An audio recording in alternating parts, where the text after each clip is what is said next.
तो my self doctor Sukhdev Singh. तो आज हम बात करेंगे timing and molecular bonding.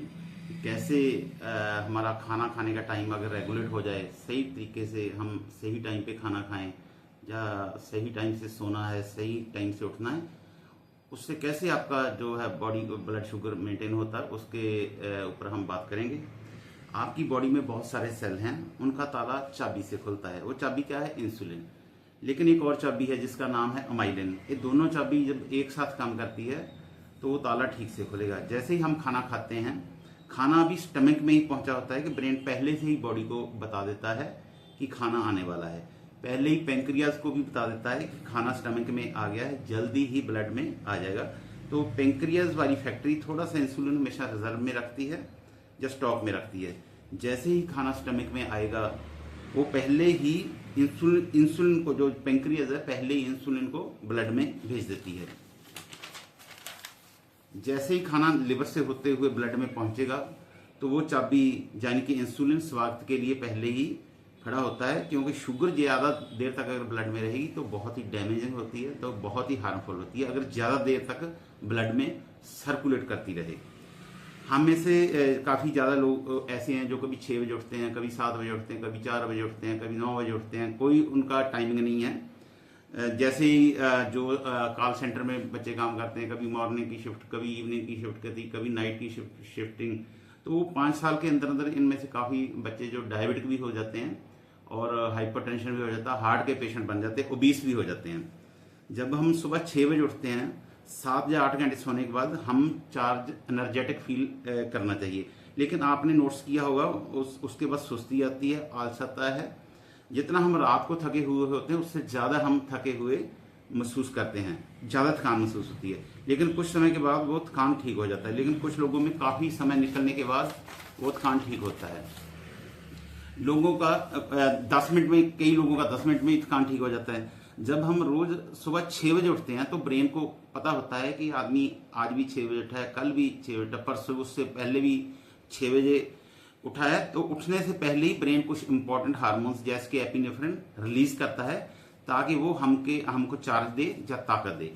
Body के सारे सेल्स को बोलता है कि ये आदमी उठने वाला है, आप भी एनर्जी ले लो, शुगर ले लो, हेल्प करो इस आदमी को कि वो दिन भर के सारे काम करे। साथ में पेंक्रियाज को भी बोल देता है कि आप अपना काम शुरू करो, अभी आप उठे नहीं हैं, लेकिन ब्रेन ने पहले से ही वो सारा कुछ कर दिया है। सेल्स को भी बता दिया है, पेंक्रियाज को भी बता दिया है, जबकि अभी आप उठे नहीं हैं। यह काम ब्रेन तभी कर पाया अगर ब्रेन आपके पास से वो रेफरेंस ले पाए कि आप रोज ही इसी टाइम पे उठते हो। लेकिन अगर आपके पास का कोई रेफरेंस ही नहीं होगा तो कभी 5 बजे उठ रहे हो, कभी 6 बजे उठ रहे हो, कभी 7 बजे उठ रहे हो, तो ब्रेन आपके पास का रेफरेंस नहीं ले पाएगा। तब ब्रेन तभी काम करेगा जब आप एक्चुअली में उठ चुके होंगे।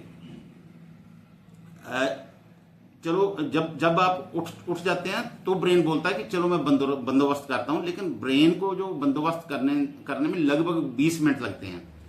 आप सोचिएगा कि आपको लगभग 20 मिनट लगते हैं अलर्ट फील करने के लिए। 20 मिनट आलस लगता रहता है, 20 मिनट निकल गए तो आप भी फिर अलर्ट फील करने लगते हो। नींद गायब हो जाती है, अब नींद नहीं आ रही, अब ठीक लग रहा है। लेकिन वो तब हुआ जब आपके ब्रेन ने पहले से ही वो काम कर रखा था।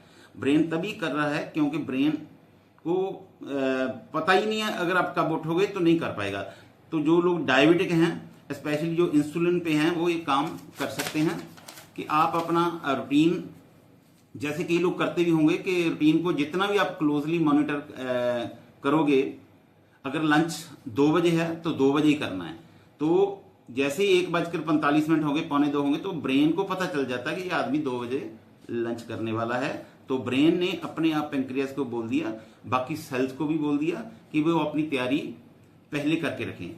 तो ये तैयारी हो जाती है। तो पेशेंट को बाहर से जो इंसुलिन लेने की जरूरत है थोड़ी कम हो जाती है। कुछ लोगों का मूड ठीक नहीं होता, डिप्रेशन में होते हैं, दुखी होते हैं। जब हम दुखी होते हैं, डिप्रेशन में होते हैं, तो हमारी बॉडी के दरवाजे हैं और ज्यादा जकड़ जाते हैं। तब वो दरवाजे खोलने के लिए इंसुलिन को और ताकत लगानी पड़ती है। तो ऐसे केसेस में भी ज्यादा इंसुलिन की जरूरत पड़ती है, तब इंसुलिन का डोज बढ़ जाता है। सो बहुत सारे फैक्टर मिला के काम करते हैं। खाना एक महत्वपूर्ण फैक्टर है, लेकिन वो एक फैक्टर है। जैसे कहीं आग लग जाए, अगर आप जल्दी जल्दी पहुंच जाते हैं आग बुझाने के लिए, तो एक आदमी ही आग बुझा सकता, हो सकता है एक आदमी आग बुझा ले, एक टैंकर से कम चल रहे। अगर आग लगे काफी टाइम बीत गया तो हो सकता है 10 आदमियों की जरूरत, 10 टैंकरों की जरूरत पड़ सकती है वहां आग बुझाने की, आग अब बढ़ चुकी है। सिमिलरली अगर शुरू में ही इंसुलिन तैयार है खाना खाने से 20 मिनट पहले वाला सिस्टम, तो कम इंसुलिन की, बाहर से कम इंसुलिन की जरूरत पड़ेगी।